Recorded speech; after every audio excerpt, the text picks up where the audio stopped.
วัสดีค่ะพ่อแม่พี่น้องสวัสดีFCทุกท่านเนาะค่ะกลับมาพบมาพอกับเจตาพารวยคือเก่ากันในทางช่อง YouTube คลิปนี้เจตาจะว่างแนวทางของ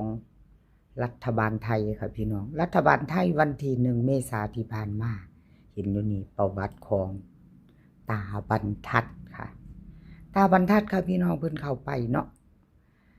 514 3ตัวบน47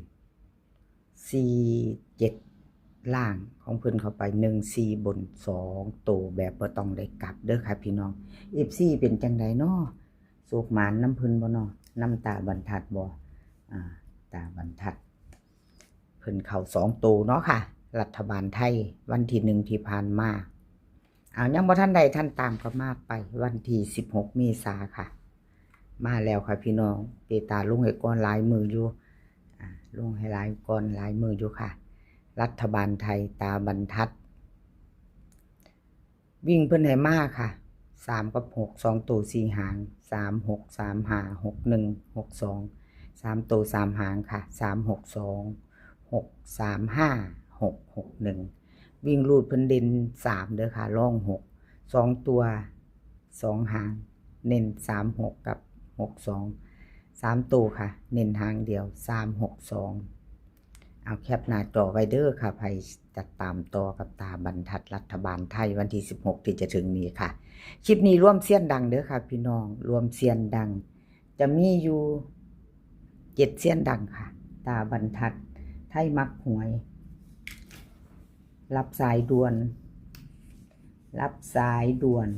เลขล็อกโฟกัสอ้อน้อยนำโชค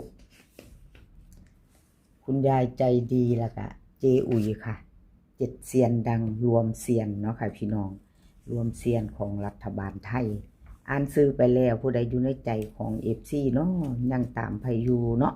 ยังติดตามอยู่กะเตรียมรับชมรับฟังไปน้ำกันค่ะพิจารณาไปน้ำกันรัฐบาลไทยต่อไปค่ะแคปหน้าจอของตาบรรทัดเราไปโตนะคะเราไปโตมี7เซียนดังค่ะคลิปนี้รัฐบาลไทยเลขทุกตัวเอามาวางเพื่อเป็นแนวทางโปรดใช้วิจารณญาณในการรับชมเป็นอย่างสูงค่ะรัฐบาลไทยมักหวยพี่น้องที่ผ่านมาวันที่1ของเพิ่นเข้าไปอยู่5ตัว1เนาะค่ะ3ตัวบน51447ค่ะรัฐบาลไทยที่ผ่านมาไทยมักหวยเข้าไปวิ่งตัวเดียว5เนาะค่ะ2ตัวก็มาตัว1อยู่ค่ะมาตามต่อวันที่16ค่ะของไทยมักหวยวันที่16FC ไทยมักหวยมาค่ะพิจารณาไปน้ำกันแนวทางใหม่ของเพิ่นงวดใหม่เนาะวันที่16 เมษายนค่ะไทยมักหวยเขาวิ่งเพิ่นให้มา4กับ7 2ตัว4หางค่ะ4 7 4 6 7 3 7 2 3ตัวค่ะ4 7 3 7 4 6 4 7 2วิ่งค่ะวิ่ง4กับ7 2ตัว4 7กับ7 3เพิ่นเน้นให้2หาง4 7 3 3ตัวหางเดียวเนาะค่ะแคปหน้าจอค่ะใครจะไปต่อกับไทยมักหวยกับขอบคุณไทยมักหวยหลายๆค่ะที่ให้แนวทางมาวางทางช่องเนาะกับขอบพระคุณเป็นอย่างสูงค่ะไปต่อ7เสี้ยนดังกับพี่น้องไปไว้จักหน่อยรวมเสียนรับสายด่วนค่ะรับสายด่วนกับเขาไปอยู่ที่พี่น้อง2ตัวมากอดข้อกันมาสายวิ่งลูดเพิ่นรับสายด่วนวันที่1 เมษายนรัฐบาลไทยออก514ค่ะ3ตัวบน47ล่างของเพิ่นวิ่งเข้าไป5กับ7กอดข้อกันมาเนาะค่ะ5กับ7กอดข้อกันมาใหม่ไปต่อ16ค่ะรัฐบาลไทยวันที่16รับสายด่วนเดี๋ยวแคปหน้าจอไว้ลุ้นหยิบจับลอตเตอรี่กันไว้เนาะค่ะพี่น้องหยิบจับลอตเตอรี่กันไว้รับสายด่วนค่ะวิ่งเพิ่นให้มา8กับ4 2ตัวกับ4หาง8 2 8 3 4 6 4 5 3ตัวค่ะ8 4 6 4 8 3 4 5 4วิ่งเพิ่นเด่นค่ะวิ่งเด่น 8กับ4เท่ากัน2ตัวเน้น8246 3ตัวนี้หางเดียวค่ะ846รับสายด่วนใครจะไปต่อแคปหน้าจอเนาะค่ะกับขอบคุณรับสายด่วนหลายๆค่ะที่ให้แนวทางมาวางทางช่องเนาะกับขอบคุณเป็นอย่างสูงเอาไปโต้ค่ะของล็อกโฟกัสก็กอดข้อกันมาเด้อพี่น้องวิ่งหลุดวันที่1ที่ผ่านมาเมษาของเลขล็อกโฟกัสกอดคอกันมารัฐบาลไทยออก514ค่ะ3ตัวบน47ล่าง2ตัวบ่เขาบ่เดินขอโทษขออภัยเอามาไปไม่ไปต่อค่ะ FC เลขล็อกโฟกัสมาตามต่อใหม่กับเพิ่นเด้อค่ะล็อกโฟกัสวิ่งเพิ่นให้มาค่ะ1กับ4 2ตัว4หาง1 3 1 2 4 5 4 6ค่ะ3ตัว1 4 6 1 1 3 3 4 5 4วิ่งเพิ่นเด่นท้อกันค่ะพี่น้อง1กับ4บ่มีวงกลมล็อกโฟกัส2ตัวค่ะเพิ่นเน้น1 3กับ4 6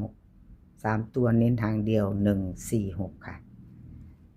แคปหน้าจอค่ะใครจะไปต่อกับล็อกโฟกัสกับขอบคุณล็อกโฟกัสหลายๆค่ะที่ให้แนวทางมาวางทางช่องเนาะกับขอบคุณเป็นอย่างสูงทุกเซียนเนาะค่ะที่ให้แนวทางมาวางทางช่อง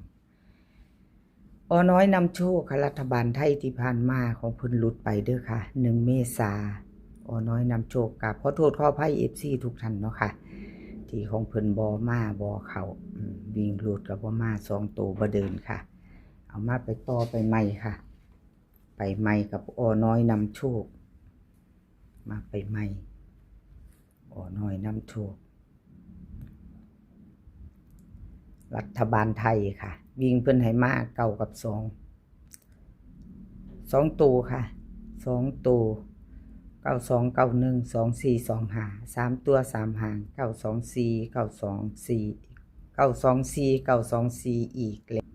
มาไปต่อค่ะน้อยนำโชค3ตัวเจตาเขียนผิดแก้ใหม่ค่ะ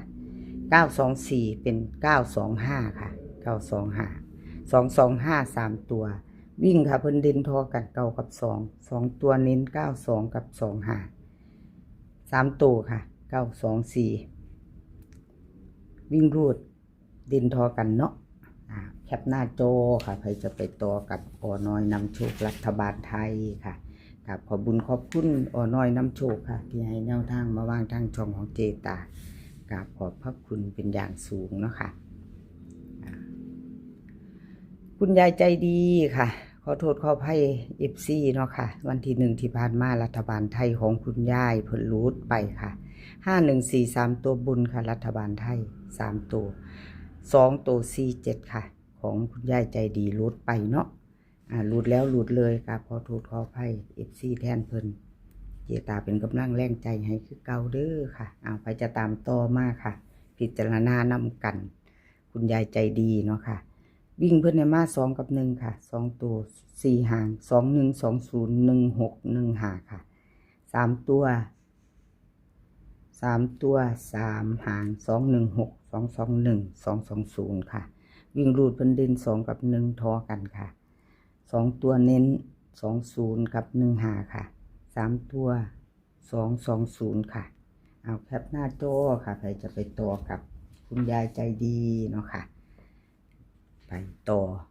16เมษาที่จะถึงนี้เจตาลงให้ก่อนเนาะพี่น้องทยอยลงไปเรื่อยๆแล้วก็ชอบของผู้ใดก็พิจารณาแคปหน้าจอไว้หยิบจับลอตเตอรี่ไว้ค่ะมีเวลาหลายมื้ออยู่เนาะ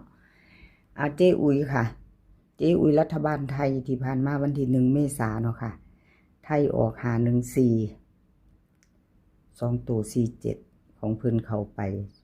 วิ่งรูดตัวเดียวค่ะ2ตัวมา1ตัวเข้าไป7เนาะพี่น้องวิ่งก็เข้าไปอยู่2ตัวมา1ตัวก็ถือว่ายังบ่ทันหลุดเนาะพี่น้องมาอยู่ตัวหนึ่งอยู่ค่ะของเจอุ๋ยFC เจอุ๋ยพิจารณาค่ะแนวทางรัฐบาลไทยวันที่16ที่จะถึงนี้ค่ะเจอุ๋ยวิ่งเพิ่นให้มา2กับ5 2ตัว4หางค่ะ2 3 2 4 5 6 5 7 2 5 7 2 5 2 3 5 2 4ค่ะ เด่นเพิ่นเด่นทอกันเด้อค่ะ2กับ4เน้นค่ะ2 4กับ5 7 3ตัวค่ะ2 5 7 5 2 4เอาไปจะตามต่อแคปหน้าจอค่ะแคปหน้าจอไว้ต่อกันรัฐบาลไทยหยิบจับลอตเตอรี่ไว้เนาะ FC ของเจอุยค่ะรัฐบาลไทยคลิปนี้ก็มี7เซียนดังเนาะพี่น้องร่วมเซียนกับขอบคุณขอบคุณเจอุยที่ให้แนวทางมาวางทางช่องแล้วก็ขาดบ่ได้คือ FC เนาะพี่น้องกับขอบคุณขอบคุณบ่ว่าจะเป็น FC เก่า FC ใหม่ค่ะที่ให้กำลังใจเจตาเขามากดไลค์กดแชร์มาคอมเมนต์ทางช่องน้อยๆของเจตากราบขอบพระคุณเป็นอย่างสูงค่ะคลิปนี้ขอให้พี่น้องโชคดีกับรัฐบาลไทยวันที่16 เมษายนค่ะ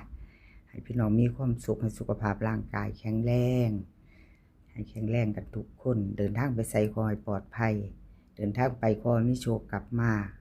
ขอให้มีชัยคลิปหน้าพอกันใหม่ค่ะคลิปนี้ก็สวัสดีค่ะ